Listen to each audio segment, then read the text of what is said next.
with Gina. The news with Gina Grad. Well, what the Comedy Store and the Laugh Factory need to say is if SNL can do it, we can do it. Because SNL is kicking off the 46th season this weekend with a live audience, but you have to jump through a few hoops to get in on this. According to Hollywood Reporter, tickets to the show's dress rehearsal and live show come with a long list of health stipulations. Audience members will be required to take a mandatory COVID-19 test upon arrival. This is a self-administered lower nasal antigen test with results yielded before the show. There'll be temperature checks, a mask, and you have to wear that at all times inside 30 Rock. Despite the requirements, the October 3rd premiere is sold out. It's going to be Chris Rock and Megan Thee Stallion. I was trying to think of the temperature thing. I've done the temperature at some hotels. I did it this morning. I've done the temperature at some businesses, many businesses, I do feel, but not others. I've not done it at some of the restaurants. I've done it at some of the other businesses. And I don't think I keep getting back to the airport and the Southwest flight, which is Maxwell, did they do the temperature at the airport of the Southwest flight? No. It's a confined. Feels like the right place. It's a pretty confined. I mean, if you took, I'll put it to you this way. I've done a couple of the outdoor dining experiences, like the Parkway Grill in Pasadena. They put up a little shrub. They put some tables. They put a little AstroTurf down. They make it as nice as they can make it. There is probably, all told, 24 people in a decent sized parking lot, all spread out. Southwest flight is basically 85 people in a small alley that's capped on each end. And you can go social distancing, but the seat that's empty in between you and the stranger, that's 19 inches.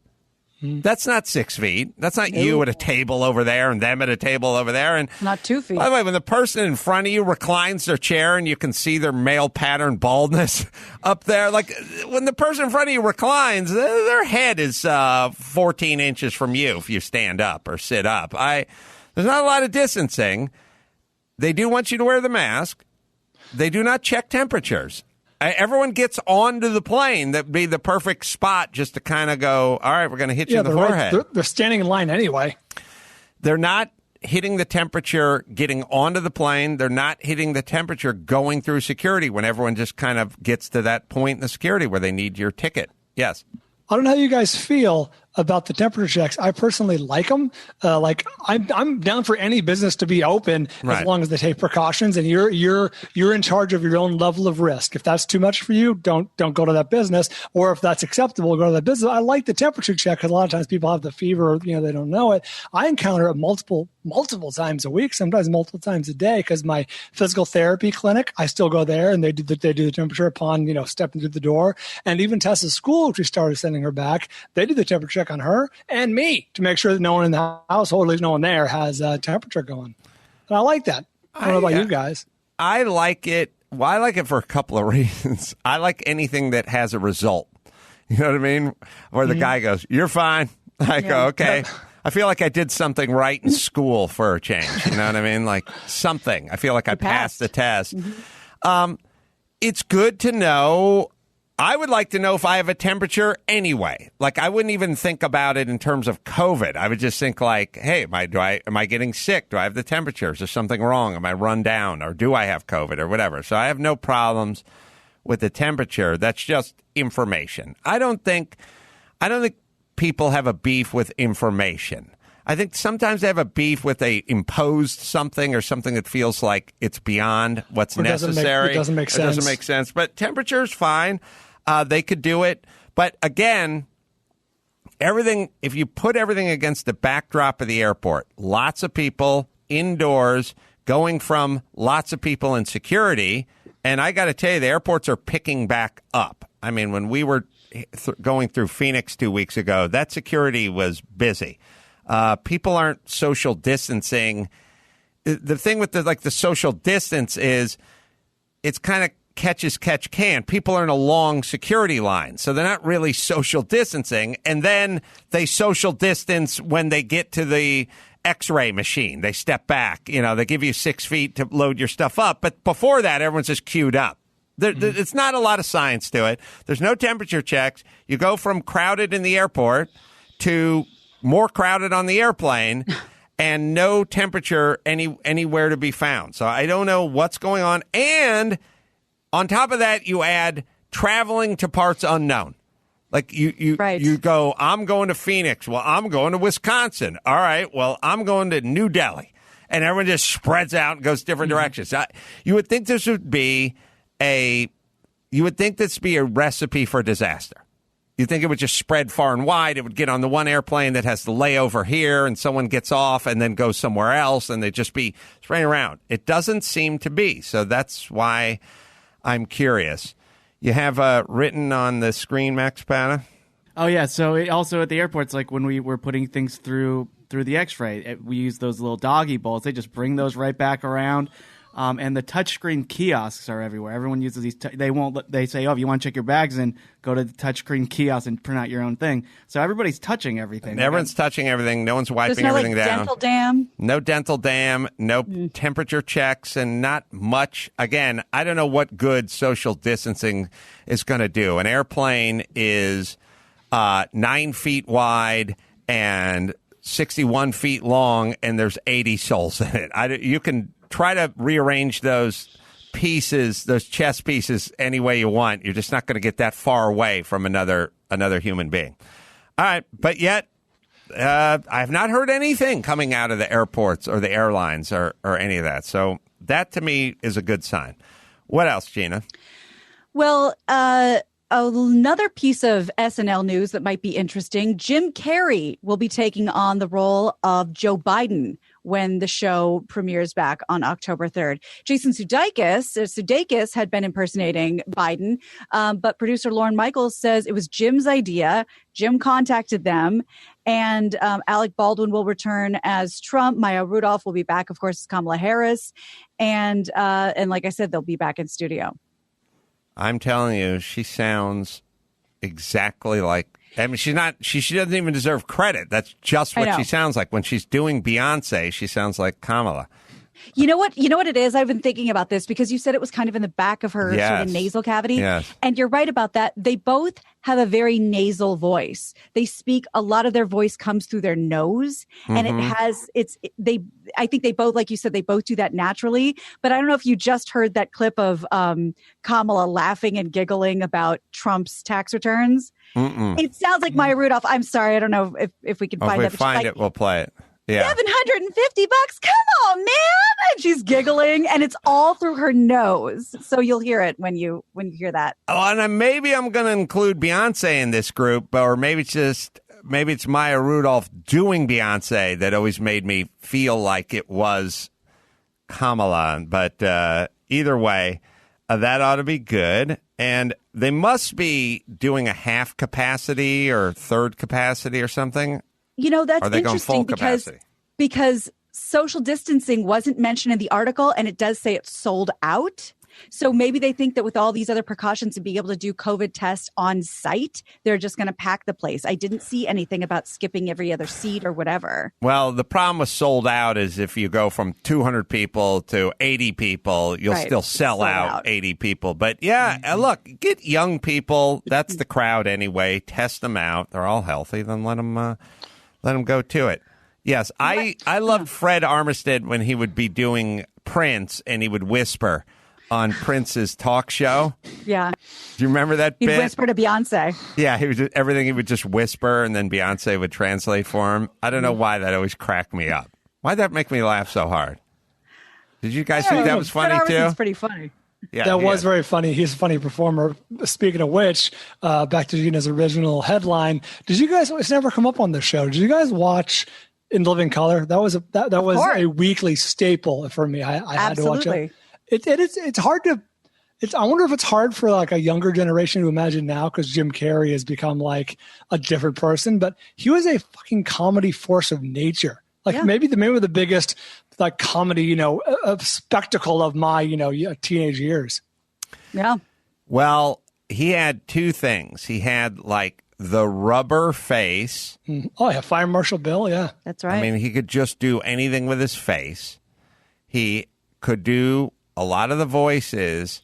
And then most importantly, this like unyielding desire to be loved and to prove himself and to prove everyone wrong and to be successful. Like it needs all three. You know what I mean? Like you need that body that's made of rubber with this desire to make it at all costs and be noticed all the time and have everyone say you were the funniest, twice as funny as the second funniest cast member and all that kind of stuff. And obviously, when you get divorced and you get rich and you've been there and you've done that, you still have the physical ability. You just lost the motor part. Right. Like Yeah. you don't have that eye of the tiger, which is that please love me. Please laugh. You know, I grew up poor. I want to be the most famous, richest person in Hollywood. You know, like famously, I'm going to write myself a check for $1 million or $10 million or whatever it was. And one day I'm going to cash this check.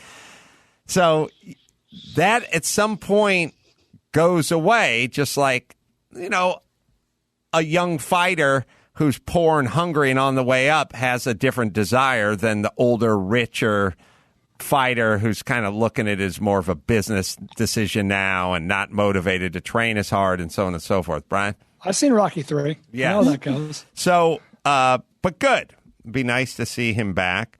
I always wish guys like that always seem sort of tortured to me. Like I don't know why. I don't know.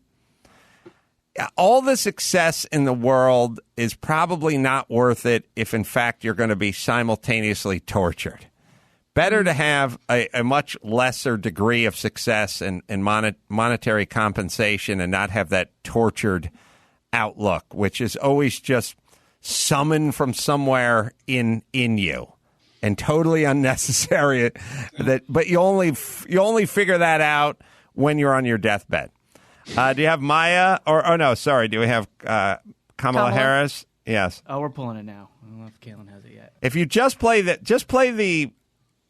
audio, and we should just listen. I'm just going to close my eyes. The first thing I said, did you say $750.00? Did you say?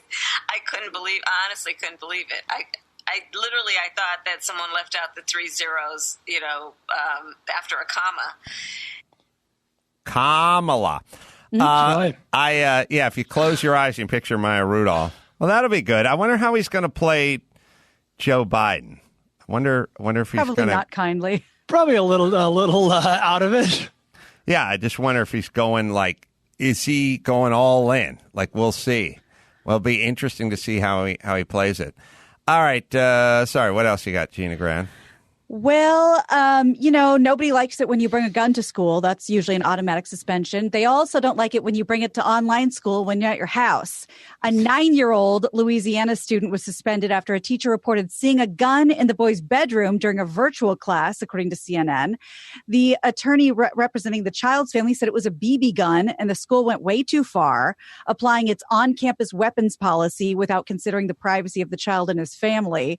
The office is investigating. But what the family says was his brother was messing around in the background with all the stuff. The student took the BB gun, put it next to him on the desk so the other one wouldn't be messing with it. The teacher sees a gun in the camera, freaks out, has a 9-year-old suspended. Well, you can say C-, huh? you can say, what is that? Is that a gun or is it a BB gun or is it a pellet gun? The BB gun was a little rich for my blood growing up. My grandfather had a pellet gun.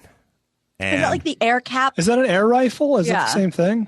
a pellet gun is a better BB gun, basically. BBs are just round ball bearings or small little BBs. BBs are one of those things that I would describe by simply repeating the word BB all over and over. You don't know what a BB is? A BB's like a BB. It's like you get a little BB. Like you get a little canister of BBs. You don't know what a BB is? It's like a BB. Like you put a BB like in a BB gun. It's like two B's and a B. It's a BB. What's a BB? It's a BB. It's a little BB. But we put it in a gun. It's called a BB gun because it shoots BBs. Hold on, I'm going to kill myself with this BB gun. So the BB gun, BBs. The BBs were the little bearings, they're like 1/8-inch size ball bearings, round, not rifled. They didn't have a front and a back. The pellet gun were pellets. They're pellets. No, like a pellet. Like a pellet. The pellet gun looks like a miniature little projectile, but it's got kind of a front and a back, and it flies a little truer and probably goes a little deeper in your skin.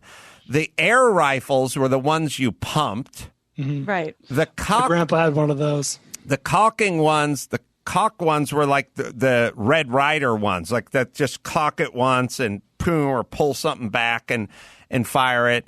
And then later on there came these little air cartridge ones where you'd put in a little CO2 air canister, sort of like a whip it, like they do to like a industrial powered whipped cream thing, or a seltzer bottle where they put the little canister, and it just fire off of that until it ran out of propellant. So I never had a BB gun. It was considered sort of, I don't know. We didn't like guns. Damn your pacifism! I know. It cost money. It brought joy. I don't know. My grandpa had an air gun. I do remember going to my friend John Tyler's house. This is how everyone under 30, listen up. This is how human beings used to be. My friend John and his friend Chet invited me and my buddy Chris over to John's house. They were a couple years older. Back when it was a big deal. You got an invite from a guy who was 2 years older than you to go to his house. As you get older, now that I'm 56, I don't factor that in. I'm not. How old's the guy? He's 59. Ooh. I'm going to shave. Put on my spats. That's right. So I was like, John and Chet invited us over. We walked over to John's house. We knocked on the door. Nobody answered the door. Then we heard a voice coming from the roof. Then we said, what's up? We walked out, and there's Chet and John on the roof.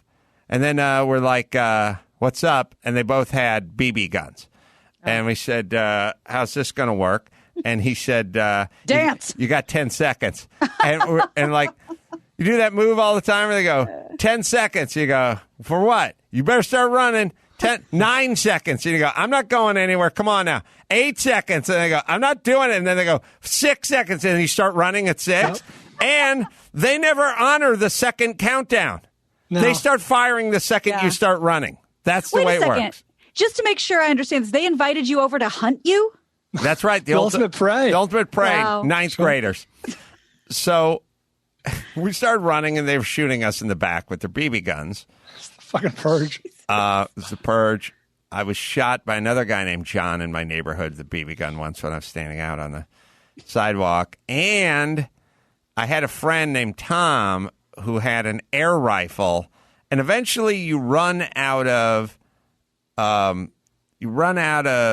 BBs, or you run out of pellets, or when she started firing, we used to fire. He had a koi pond. We used to fire fish food out of it, pellets, and right size. My grandfather ran out of pellets, and they had these weird spaghetti plastic lounge chairs that were in the back of their house, and the sun screwed them all up, and I just cut them all up in these little 1/4-inch bits and would put those into the air gun and fire that out of the air gun. But I still have a scar on my chest where I was sitting on the toilet at my friend Tom's house, and he kicked open the bathroom door, and he pushed the gun against my chest. He had a wood match in it. It was a match stick in it. Again, we didn't have ammunition, but a matchstick would work. And he just pushed it against my chest and just fired the air gun at me. And the match at your most vulnerable. Yeah, on the commode, the match kind of stuck in me a little bit. But we had fun with those with the air guns and the BB guns. But the problem is it's the same. It's the same problem with fireworks, where you go, I want a BB gun. Why? I think it would be fun to safely set up aluminum cans in the backyard where there was a berm of dirt and put it down there and do target practice on the aluminum cans. That's fine. Then you go from cans to, ooh, that pigeon just landed up there on the wire. And then you go from, let's shoot Bad Ronald. Let's invite the neighborhood kid over and shoot. Eventually you start shooting people. It's nowhere. It's fun to shoot cans for a little while, but you gotta go somewhere. And fireworks are fun to light off and then run, but eventually you put them in your hand, you light them, and you want to throw them at people, and that's where people get their fingers blown off. So PSA. They don't have footage, or we don't have images of it, do we? The BB gun? No, just the kid, just the poor kid. Is the kid still in trouble, or once they found out it was a BB gun? They're investigating. Oh, black kid? You can't do that. Yeah. No. He looks pretty studious as well. Yeah, he has his school uniform on and everything. The big one was called, I think it was called the Red Rider. That was the one from like Christmas Story. That's right. Was it? Shoot Yeah, your eye the out, kid. 50s Red Rider and the BB gun. 60s. Yeah, and they had it all. It was all laid out for you. Okay, Gina, let's bring it on home, shall we? You got it. I'm Gina Grad, and that's the news. That was the news with Gina Grad.